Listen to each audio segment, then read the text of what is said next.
Hello दोस्तों। जैसे कि इससे पहले की क्लास में आपने देखा था कि हम लोग गैस कैसे चार्ज करते हैं, स्टेप बाय स्टेप आपको बताया गया था कि गैस चार्ज करने का सही तरीका क्या होता है, कि हम लोग अपने सिस्टम में गैस को कैसे चार्ज करते हैं। ये सारी चीजें आपको इससे पहले वाले वीडियो में बताई गई हैं। आज के वीडियो का टॉपिक रहने वाला है हमारा एसी में डाली जाने वाली गैस का स्टैंडिंग, रनिंग और डिस्चार्ज प्रेशर। जैसे कि हमने आप लोग को बताया था कि हमारे एसी के अंदर अलग अलग प्रकार की गैसें होती हैं, सभी गैसों का अलग अलग ऑयल होता है। ऐसा थोड़ा ना होता है कि आप किसी भी एसी पे कोई भी गैस डाल दीजिए, उसमें जौन सी गैस होगी उसी गैस को आपको चार्ज करना हो। तो आज हम लोग समझेंगे कि एसी में डाली जाने वाली गैसों का स्टैंडिंग, रनिंग और डिस्चार्ज प्रेशर। जैसे कि हमारी पहली गैस होती है R22। ये बहुत नॉर्मल गैस है, फ्रेंडली गैस भी हम लोग इसको अपने मानते हैं। R22 गैस जो होती है, इसका स्टैंडिंग प्रेशर को हम लोग स्टॉप प्रेशर के नाम से भी बोलते हैं कि स्टॉप प्रेशर, और रनिंग प्रेशर को हम लोग बैक सक्शन प्रेशर के नाम से भी जानते हैं। ये हमारा है स्टैंडिंग प्रेशर, रनिंग प्रेशर और ये है डिस्चार्ज प्रेशर। तो हम लोग स्टैंडिंग प्रेशर को स्टॉप प्रेशर के नाम से भी बोलते हैं और रनिंग प्रेशर को वैक सक्शन प्रेशर के नाम से भी बोलते हैं। हम लोग R22 गैस में देखेंगे स्टैंडिंग प्रेशर जो होता है वो हमारा बंद स्थिति में, एसी जब हमारी बंद होती है उस टाइम का उसका प्रेशर होता है गैस का, कि एसी हमारी बंद है उस समय हमारे गैस का क्या प्रेशर है। और रनिंग प्रेशर को बोलते हैं जब एसी हमारी ऑन स्थिति में होती है, तब हम लोग रनिंग प्रेशर बोलते हैं उसको। जब हमारी एसी ऑन होगी तो उस समय हमारा जो गेज बताएगा वो रनिंग प्रेशर होगा, और जब एसी ऑफ होगी उस समय हमारा स्टैंडिंग प्रेशर होगा। तो आइए हम जानते हैं R22 गैस का स्टैंडिंग प्रेशर। R22 का स्टैंडिंग प्रेशर होता है 150 से 180 psi। स्टैंडिंग प्रेशर आप पहले एसी को बंद रखिए, उसमें 150 से 180 psi गैस चार्ज कर दीजिए। फिर इसके बाद एसी को ऑन करिए तो आपके रनिंग कंडीशन में एसी आ जाए, जब 5 से 6 मिनट बाद तब आप रनिंग प्रेशर उसका चेक करिए, 60 से 70 psi होना चाहिए। अगर 60 से 70 psi से कम बता रहा है तो आप उसको गैस थोड़ा और चार्ज करिए, चालू स्थिति में ही चार्ज कर सकते हैं। उसमें गैस फुल करिए, 60 से 70, 65 भी हो जाए कोई दिक्कत नहीं, 60, 70 और 65 के बीच में ही रहे, 70 से अधिक नहीं होनी चाहिए रनिंग में। और इसी तरह हमारा स्टैंडिंग में भी नहीं आगे जाना चाहिए, 150 से 180 psi के बीच में रहना चाहिए। और हमारा R22 का डिस्चार्ज प्रेशर कितना होता है, 250 से 300 psi तक होता है। डिस्चार्ज प्रेशर को हम लोग जब प्रैक्टिकल करेंगे तब आपको बताएंगे कि डिस्चार्ज प्रेशर होता क्या है, कहाँ पे इसका यूज होता है। अभी हम लोग देखेंगे ओनली स्टैंडिंग और रनिंग प्रेशर। ये आपको नोट डाउन कर लीजिए, लिखा दिया गया है, लेकिन इसको समझाया आपको प्रैक्टिकल के समय ही जाएगा। अब देखते हैं हम लोग दूसरी गैस है हमारा R32 गैस। R32 गैस जो होती है उसका स्टैंडिंग प्रेशर हमारा कितना होता है, 250 से 260 psi। स्टैंडिंग बोले तो जब एसी हमारी बंद अवस्था में होती है तब का प्रेशर है आपका R32 का 250 से 260 psi तक। और इसके बाद जब हम एसी ऑन कर देंगे तब हमारा प्रेशर कितना होना चाहिए, 120 psi से 135 psi के बीच में होना चाहिए। इससे कम होगा तो एसी की आपकी कूलिंग नहीं करेगी अच्छे से, और इससे ज्यादा हो जाएगा तो आपका कंप्रेसर बार बार क्या करेगा, ट्रिप करेगा, क्योंकि इसमें गैस ज्यादा चार्ज होगी तो हमारी एसी चल ना पाएगी और बार बार कंप्रेसर को बंद कर देगा, ट्रिप कर देगा। और इसका डिस्चार्ज प्रेशर जो होता है हमारा 350 psi से 400 psi तक होता है। जो हमारा R32 गैस का डिस्चार्ज प्रेशर होता है वो 350 psi से 400 psi तक होता है। अब हम लोग जानेंगे R410A गैस के बारे में। ये हमारी है R410A गैस। बोलते हैं कि ये बहुत ही खतरनाक गैस होती है और ज्वलनशील गैस भी होती है, लेकिन ऐसा कहीं कुछ नहीं है। आप लोग को सही तरीका हो तो सारी गैसें चार्ज करना बहुत ही नॉर्मल तरीके से आसान है। आप लोग पहले उसका वो देखिए कि हम लोग चार्ज कैसे करते हैं, क्या प्रोसेस रहता है, उन सब बारे में पहले आप जानिए, फिर उस चीज को आप करिए, तब आप कर पाएंगे। अब आपको कुछ पता ही नहीं होगा तो बताइए आप कैसे गैस चार्ज कर लेंगे। आइए हम देखते हैं कि R410A को कैसे हम लोग चार्ज करते हैं। इसका जो हमारा स्टैंडिंग प्रेशर होता है वो 260 psi से 270 psi रहता है। R410A को जब हम लोग चार्ज करते हैं गैस को, बहुत सावधानियां रखनी पड़ती हैं। सारी गैस से चार्ज करते समय आप लोग को बहुत सावधानियां रखनी पड़ेंगी कि जिस जगह आप चार्ज कर रहे हैं गैस को सिस्टम में, तो वहां पे कोई आग न जलाए हो, या आग जलने वाला कोई पदार्थ न जल रहा हो वहां, या कोई सिगरेट बीड़ी कुछ भी ना वहां कर रहा हो। आप लोग को वहां पे कुछ ना हो तब गैस चार्ज करना है। अगर कोई बीड़ी पी रहा है या सिगरेट पी रहा है या कोई आग जला रहा है, तो उनको दूर कर दीजिए, फिर गैस चार्ज करिए, क्योंकि ये सारी गैसें ज्वलनशील होते हैं। जैसे लोग बोलते हैं कि R22 गैस ज्वलनशील नहीं है, लेकिन ये फिर भी जलती है। तो आगे आपको बताया जाएगा कि कौन सी गैस ज्वलनशील है, कौन सी नहीं है, लेकिन फिर भी आप लोग को गैस चार्ज करते समय बहुत सी सावधानियां रखनी की, आग वाग से बहुत दूर रहना है आपको कि इनके पास आग ना आ पाए। जैसे कि R410 गैस के बारे में देखेंगे, इसका स्टैंडिंग प्रेशर जो होता है वो 260 psi से 270 psi होता है। जब हमारी एसी बंद स्थिति में होती है तब का उसका प्रेशर क्या होता है R410 का 260 से 270 psi होता है। और जब हमारी एसी रनिंग कंडीशन में आ जाती है 10 से 15 मिनट चलने के बाद, तब का प्रेशर हमारा 180 psi से 150 psi तक होना चाहिए। इससे ज्यादा नहीं हो सकता है। अगर कम करेंगे तो कूलिंग नहीं करेगी, इसके बीच में होना चाहिए। अगर 120 में आपकी कूलिंग नहीं हो रही, थोड़ा और बढ़ा दीजिए। अगर फिर भी नहीं हो, थोड़ा और बढ़ा दीजिए, लेकिन 150 psi से आगे नहीं आप करेंगे। और इसका जो डिस्चार्ज प्रेशर होता है वो 450 psi से 500 psi तक होता है। जो 410 का डिस्चार्ज प्रेशर हमारे होता है गैस का, वो होता है 450 से 500 psi तक। अब हम लोग देखेंगे अगली गैस है हमारी R290। R290 गैस है, तो इसका स्टैंडिंग प्रेशर होता है हमारा 130 psi से 135 psi तक होता है। इसका रनिंग प्रेशर होता है 65 से 70।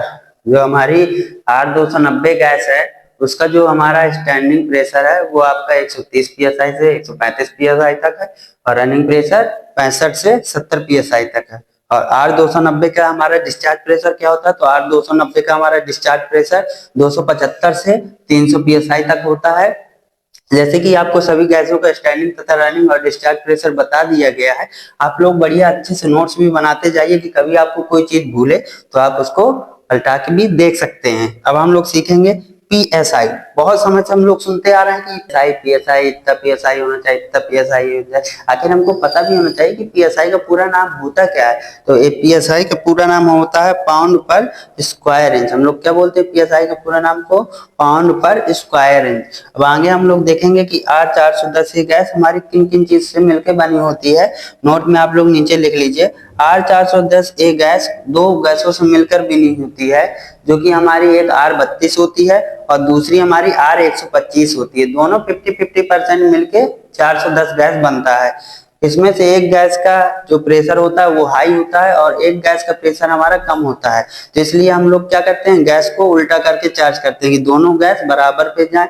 यदि हम खड़ा करके चार्ज करेंगे तो जिसका प्रेशर ज्यादा है तो वो गैस ज्यादा जाएगी, जिसका कम हो तो वो कम जा पाएगी। उस स्थिति में हम लोग का सिस्टम गड़बड़ा सकता है। इस स्थिति में हम लोग क्या करेंगे, सारी गैसों को अपने सिलेंडर को उल्टा चार्ज करेंगे। सिलेंडर को उल्टा करके ही पूरी गैस चार्ज करेंगे। जितनी भी गैसें हैं सारी गैसों को हम लोग सिलेंडर उल्टा करके ही गैस चार्ज करें तो ज्यादा अच्छा होता है।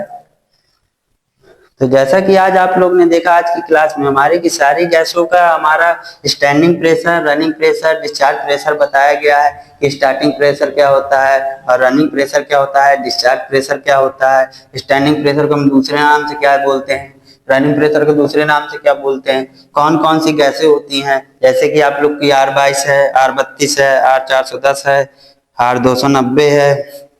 तो हमारी एसी में यूज होने वाली ये सारी गैसें हैं। इनको किस प्रकार से फिल किया जाता है इससे पहले आप लोग को वीडियो पे बताया गया है। अब आगे हमारा रहेगा कि कौन सी एसी में कौन सा ऑयल यूज करते हैं हम लोग, कौन सी एसी में कौन सा ऑयल कंप्रेसर में पड़ा होता है, कौन सी गैस के साथ कौन सा ऑयल पड़ता है, ये हम सीखेंगे। अगले नेक्स्ट वीडियो पे हम लोग देखेंगे कि हमारे किस गैस के साथ कौन सा ऑयल मैच खाता है, कौन सा डाला जाता है। R22 का ऑयल अलग होता है, R32 का अलग होता है, R410 का अलग होता है। तो किस गैस के साथ हमारा कौन सा ऑयल पड़ता है वो सारी चीजें हम लोग देखेंगे। और इसके बाद हम लोग देखेंगे कौन सी गैस हमारी ज्वलनशील है या नहीं है। ये हम सारी चीजें अपने अगले वीडियो पे देखेंगे। और इसके बाद हमारा जो भी मैकेनिकल सिस्टम है वो आप लोग का खत्म हो जाएगा। इसके बाद हमारा स्टार्ट हो जाएगा इलेक्ट्रिकल सिस्टम के बारे में। जैसे कि उम्मीद है कि आप लोग को सारी आसान बातों में सारी चीजें बताई गई मैकेनिकल सिस्टम में। और आप सभी को समझ में भी आया होगा। अब हमारी अगली क्लास जब चलेगी तो वो इलेक्ट्रिकल सिस्टम के बारे में होगी। ये पूरा इसके बाद जो क्लास होगी वो आप लोग की होगी, ऑयल कौन सा यूज करते हैं किस गैस के साथ, और ज्वलनशील होती है कौन सी गैस नहीं होती है। इसके बाद हमारा विंडो एसी का मैकेनिकल सिस्टम खत्म हो जाएगा, फिर स्टार्ट होगा आप लोग का इलेक्ट्रिकल सिस्टम। उसके बारे पे पढ़ेंगे। कि उम्मीद है कि आप लोग को सारी चीजें समझ में आ रही हैं। जिस कैंडिडेट को समझ में नहीं आ रहा है तो वो हमारे कमेंट सेक्शन में मैसेज कर सकता है या हमारे दिए गए नंबर पे कांटेक्ट करके पूछ सकता है कि आपको कौन सी चीज समझ में नहीं आई है। हमारी कोशिश रहती है कि आप लोग को आसान भाषा में सारी चीजें समझाई जाए, आपको अच्छे से समझ में आए, कि आप कहीं भी जाएं किसी भी काम पे फंसे नहीं, आप उसको तुरंत कर सकें और किसी के यहाँ भी रिपेयरिंग करने जाए बहुत अच्छी उसको सर्विस प्रोवाइड कर सकें कि दोबारा आपको वो फिर बुलाने का इच्छुक हो। इसलिए सारी चीजें नॉर्मल भाषा में हर चीजें आपको समझाई जा रही हैं। और जो भी कैंडिडेट हमारी क्लास ऑफलाइन ज्वाइन करना चाहता है तो हमारे दिए गए एड्रेस और दिए गए नंबर पे कांटेक्ट कर सकता है। आपको अगर आपको आना है आप आइए, हमारे दिए गए एड्रेस पे क्लास देखिए, क्लास ज्वाइन करिए। आपको 3 दिन का डेमो रहेगा, उस डेमो में आप लोग को खुद पता चल जाएगा ये आप समझ पा रहे हैं कि नहीं समझ पा रहे हैं। अगर आपको समझ में आता है, क्लास अच्छी लगती है तो आप आराम से रह के यहाँ आपको हॉस्टल की भी फैसिलिटी दी जाएगी। आप आइए आराम से हमारे यहाँ क्लास लीजिए। अगर आपको क्लास समझ में नहीं आ रहा है तो आप लोग 3 दिन के बाद आराम से जा सकते हैं। उसका आपका ना कोई चार्ज है 3 दिन का, ना कोई फीस है, ना कुछ है। आप आइए आराम से रहिए, डेमो लीजिए, देखिए अगर समझ में आ रहा है तब एडमिशन कराइए। आपको कोई जबरदस्ती नहीं कि नहीं आप यहाँ रुकिए, आप आ गए हैं तो रुक सीख के जाएंगे, ऐसा कुछ नहीं है। आप लोग आराम से आइए सीखिए। अगर आपको क्लास में समझ में आ रहा है तो अपना एडमिशन करा के आगे की क्लासें ले सकते हैं। और आप लोग का जब कोर्स कंप्लीट हो जाएगा तो इसके बाद आप लोग को एक सर्टिफिकेट भी प्रोवाइड कराया जाएगा, जो कि सर्टिफिकेट हमारा गवर्नमेंटेड ISO से प्रमाणित होगा। यहाँ पे नहीं लिखते,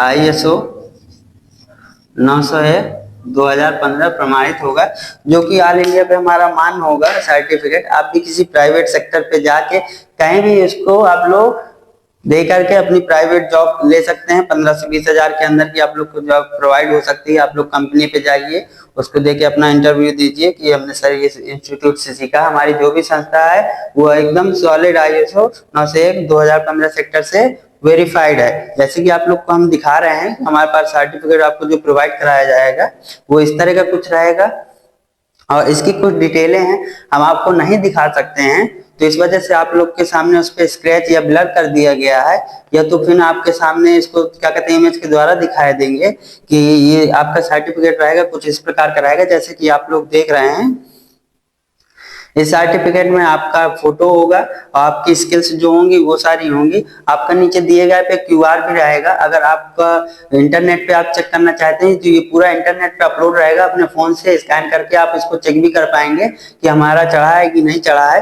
ये पूरा आपका वारंटेड रहेगा, आपका देख सकते हैं ये सर्टिफिकेट है, 1 साल का डिप्लोमा है आप लोग का। इस तरह का आपका सर्टिफिकेट भी प्रोवाइड किया जाएगा। आपका एनरोलमेंट नंबर होगा, आपका सर्टिफिकेट नंबर होगा, उसको आप लोग डाल के ऑनलाइन भी चेक कर पाएंगे कि आपका सर्टिफिकेट वेरीफाइड है हर चीज से कि नहीं। आप भी इंटरनेट पे अपना डाटा देखना चाहेंगे तो देख सकेंगे और इस तरह का आपका मिलेगा। और आप में इसमें स्कैन करने के लिए भी रहेगा, आप लोग स्कैन करके भी देख सकते हैं कि हमारा सही है सर्टिफिकेट कि नहीं है। 1 साल का डिप्लोमा रहेगा ये आपका। जैसे कि आप लोग को सारी चीजें अच्छे से समझाई गई हैं, आप लोग समझे होंगे और देखा भी होगा। आप लोग को बहुत ही आसान भाषा में समझाई दे रही है। ये सर्टिफिकेट में देखिए आप लोग को एक चीज और दिखा रहे हैं, ये ISO 9001 और ये 2015, ये सारी चीजें वेरीफाइड रहेंगी। हमारा गवर्नमेंटेड वेरीफाइड रहता है पूरा, एक भी कोई फ्रॉड नहीं है इसमें। आप कहीं भी किसी भी कंपनी में जा करके इसको दे करके रिज्यूम पे आराम से अपनी प्राइवेट सेक्टर पे जॉब प्रोवाइड कर सकते हैं। वो आपके कंपनी के ऊपर है कि आपको कितना पैसा दे रही कंपनी, आपका वर्क कैसा है, आप वर्क अच्छे से कर पा रहे हैं कि नहीं, वो आपका कंपनी डिपेंड करेगी। हम ओनली सर्टिफिकेट आपको प्रोवाइड कराएंगे, 1 साल की सर्टिफिकेट रहेगा। आपकी ट्रेनिंग के बाद आपको ये सर्टिफिकेट भी मिलेगा। जो भी कैंडिडेट क्लास लेना चाहते हैं तो हमारे दिए गए एड्रेस पे आके क्लास ले सकते हैं। आपको हॉस्टल की फैसिलिटी भी रहेगी, यहाँ पे आपको हॉस्टल भी यहीं बगल पे ही है, हॉस्टल भी सारी चीजें मिल जाएंगी। आप लोग की क्लास बगल में चलेगी, 2 घंटा थ्योरी रहेगी, 2 घंटा आप लोग का प्रैक्टिकल रहेगा, रोज प्रैक्टिकल रहेगा और रोज ही थ्योरी होगी। संडे को आपकी क्लास ऑफ रहती है, बाकी आपकी क्लास ऑन रहेगी। इसके बाद पहले आपकी थ्योरी चलेगी, थ्योरी के बाद आपका प्रैक्टिकल चलेगा। आप लोग का पूरा कोर्स 45 डेज का है। जो कैंडिडेट ओनली एयर कंडीशनर का लेना चाहते हैं कोर्स, वो एयर कंडीशनर का लेना चाहते हैं। जो ऑल कोर्स लेना चाहते हैं वो ऑल कोर्स ले सकते हैं। आप लोग को दिए गए नंबर पे आप लोग कांटेक्ट कर सकते हैं। आज की क्लास को हम यहीं पे खत्म करते हैं।